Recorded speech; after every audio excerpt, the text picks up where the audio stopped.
Elvis Presley, a name that transcends music, film, and even time itself. He wasn't just a singer, he was a revolution.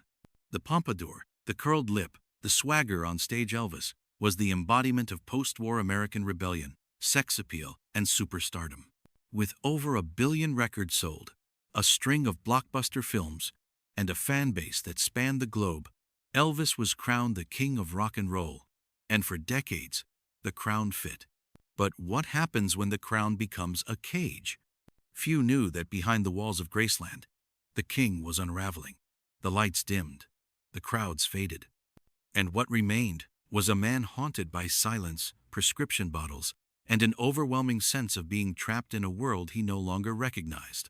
In his final years, Elvis was surrounded not by friends or collaborators, but by handlers, doctors, and the echo of his own myth. The legend stayed alive, but the man inside was slowly disappearing. Every pill he took, every curtain he closed, pulled him further from the stage and deeper into isolation. So how does a man worshipped by millions end up dying alone on a bathroom floor at just 42? Today, we go beyond the legend. This is not the Elvis of posters and impersonators.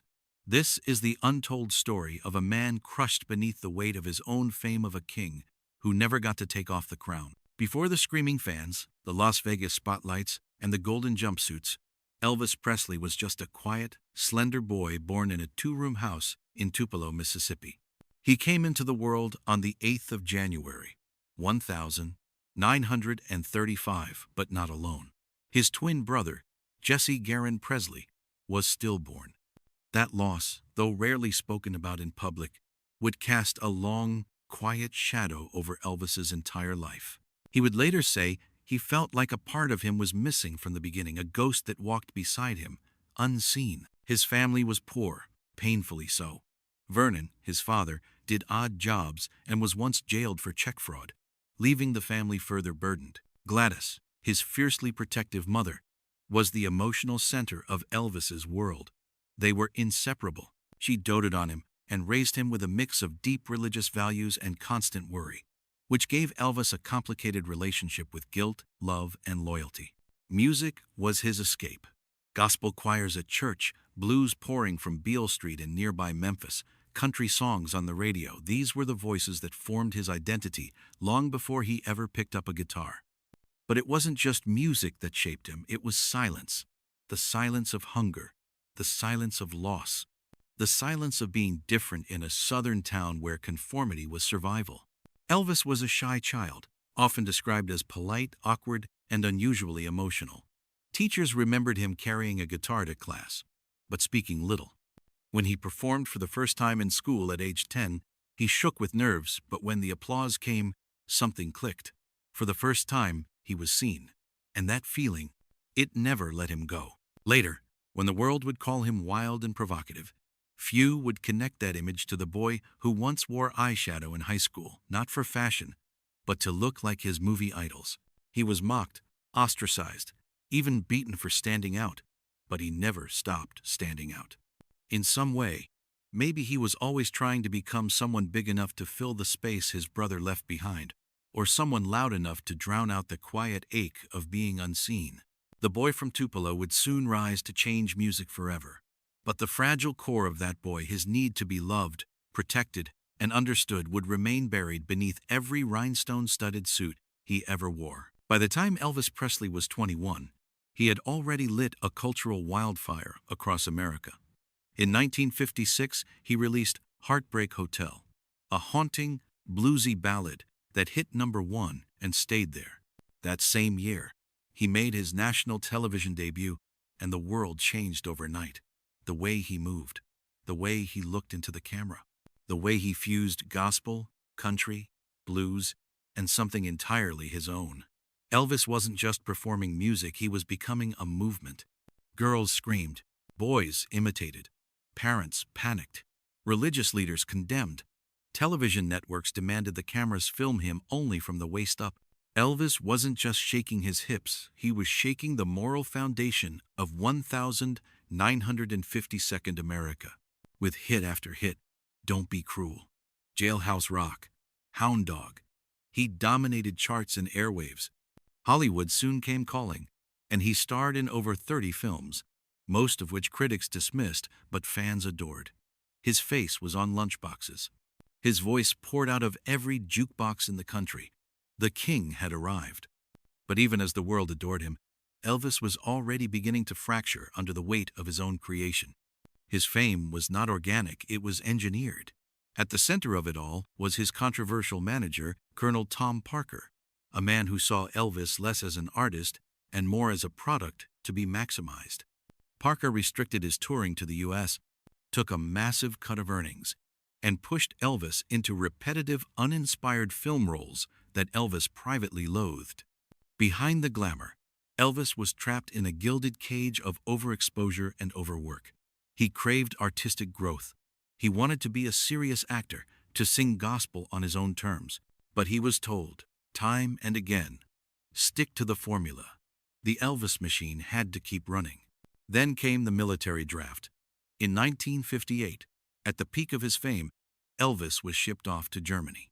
Fans saw patriotism, but for Elvis, it was the beginning of detachment. While abroad, he met Priscilla Beaulieu, just 14 at the time, and started a complex relationship that would define much of his private life in the years ahead. More importantly, he was introduced to something else: prescription pills. Uppers to wake up, downers to sleep, and tranquilizers to stay calm under pressure. By the time Elvis returned, the music world had begun to shift. The Beatles were rising. The soundscape was changing. But Elvis, still iconic, was no longer revolutionary. What the world didn't see was the growing rift between Elvis the performer and Elvis the man. One couldn't survive without the other, but together, they were tearing each other apart. By the late 1962, Elvis Presley had everything: money, fame, a mansion fit for royalty, a beautiful wife, and a daughter who adored him. But none of it could quiet the storm growing inside him. He had become a prisoner of his own myth, trapped in the image the world expected, the swagger, the voice, the stage king. But the man behind the myth was unraveling slowly. And then, all at once, the first cracks came in his marriage. While the public believed Elvis and Priscilla lived a fairy tale life inside Graceland, the reality was far more distant. Elvis was often emotionally unavailable, spending nights in his upstairs bedroom, surrounded by books on spirituality and metaphysics, while Priscilla slept alone downstairs. He was obsessed with the afterlife, numerology, even UFOs, anything that made him feel connected to something bigger, something that could explain the ache he couldn't name. He began surrounding himself with a small group of loyal men, nicknamed the Memphis Mafia. Not friends, but buffers. They traveled with him, ate with him, stayed up late talking nonsense in hotel suites, but none of them truly knew how to reach him. Elvis trusted almost no one. He was paranoid, anxious, increasingly isolated even in a room full of people. His dependency on prescription drugs worsened. By the 1972nd, he was taking massive doses of opioids, barbiturates, amphetamines, and tranquilizers, many prescribed legally by his personal physician, Dr. George Nicopolis, who enabled his habit in the name of keeping Elvis functional. But functional was a moving target. On stage, Elvis could still roar when the mood struck, but off stage, he was often incoherent, bloated, and visibly unwell. One of the most painful tragedies came in 1973, when Priscilla left him. The woman he had once controlled both emotionally and physically walked away. And though he would never admit it, her departure shattered him. He never recovered emotionally. He grew more erratic, more indulgent, less connected to reality. Even his legendary comeback television special in 1968, or his sold-out performances in Las Vegas, couldn't mask the emotional freefall. Elvis was no longer performing for joy or connection. He was performing because he had to. The stage had become his only tether to identity. Without it, he didn't know who he was. In private, he began speaking of death often. Friends recall him saying he wouldn't live past 40. He spoke of wanting to see his mother again, whose passing in 1958 had left a wound he never healed. Elvis never fully grieved her loss, and in many ways, never forgave the world for taking her. There were attempts to intervene. A few close aides begged him to slow down, to seek real help. But Elvis didn't listen. Or perhaps, and he couldn't. The king of rock and roll could sell out stadiums in minutes, but he couldn't say the words, "I need help." In a revealing moment captured in private letters, Elvis wrote that he often felt like a puppet on stage, that his life was no longer his own, but belonged to the fans, the media, and the expectations he could never escape. And so, while the world saw rhinestones, fireworks, and screaming crowds, Elvis saw only shadows. And in those shadows, the man was slowly disappearing. By the mid-1972nd, Elvis Presley was a ghost of the man who once revolutionized music.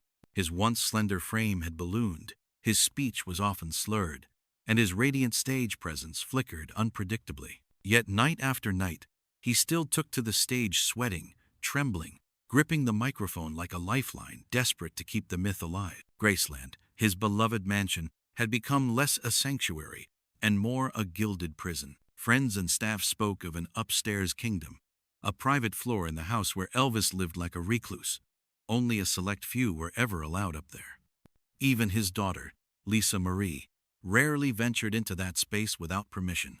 There, he slept all day, stayed awake all night, and surrounded himself with books on spiritualism, death, and the afterlife. His health deteriorated rapidly. He suffered from glaucoma, liver damage, hypertension, and an enlarged colon. But the greatest threat to his body was still the medicine cabinet stuffed with prescriptions that blurred the line between survival and self-destruction. In one stretch, his doctor had prescribed over 10,000 pills in less than 2 years. Some were for pain, some were for sleep, others were just to make it through the day. Publicly, the decline was undeniable. During a concert in Baltimore, he forgot entire lyrics. In Rapid City, he could barely lift his head. At times, fans didn't cheer, they wept. And yet, there were moments fleeting, brilliant moments when the magic returned.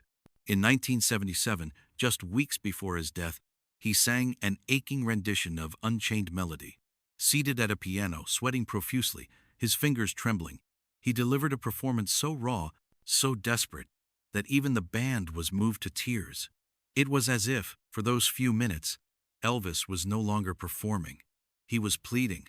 On the 16th of August, 1977, Elvis Presley was found unresponsive in the bathroom of Graceland.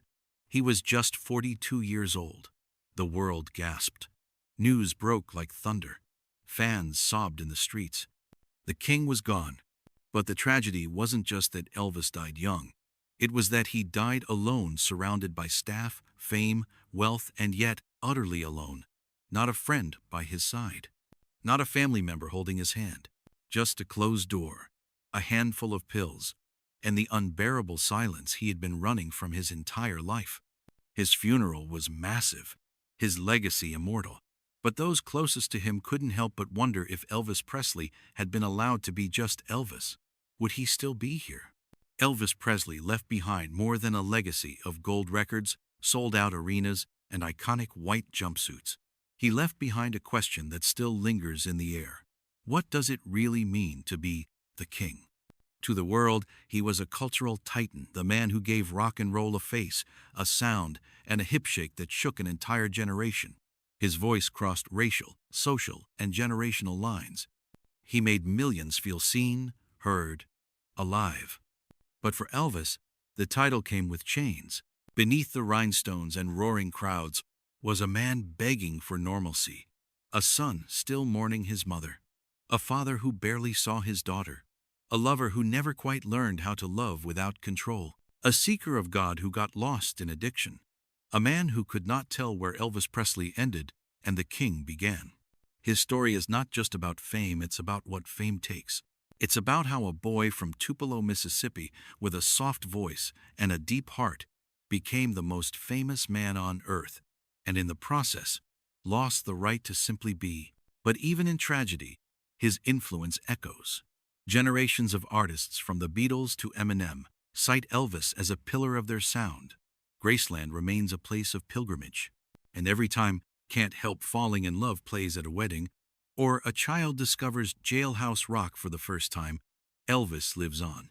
Perhaps that's the true cost of greatness, not just dying young, but becoming eternal in the eyes of strangers, while fading in the mirror you face alone. Elvis Aaron Presley was a king, but he was also a prisoner. And understanding both sides of that crown is the only way to truly honor his name. We remember Elvis Presley for the legend, the voice that never cracked, the hips that never stopped moving, the man who changed the world from a stage. But perhaps it's time we also remember him for the human he was when the curtain closed. Not the icon, the man. A man who laughed at silly jokes, who sang lullabies to his daughter, who wept for his mother behind locked doors.